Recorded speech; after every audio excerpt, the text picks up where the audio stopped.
Hey everyone, and welcome back to another video. And in this video, I just want to go over this Nordic or hamstring seated leg attachment that installs into a kind of like 1-inch holes that you see right over there.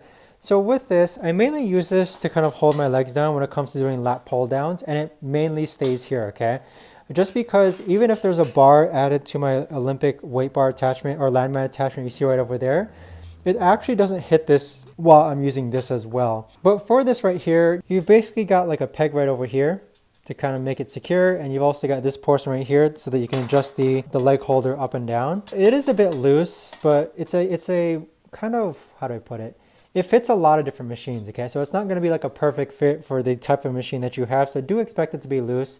But if you're looking to have something hold your legs down, I'd say this is a great option. I'd say it's unfortunate for my rack though that the holes are so far spread apart, and that because it's so far spread apart, that's where this piece comes in handy, where you're actually able to pull this peg and adjust it as it goes up and down. Okay, so definitely check it out and make sure it fits your rack though as far as the hole sizes go. But this honestly just stays here permanently for me, just because I mostly use it for holding my legs down when it comes to doing lat pull downs for me. So this is what it looks like.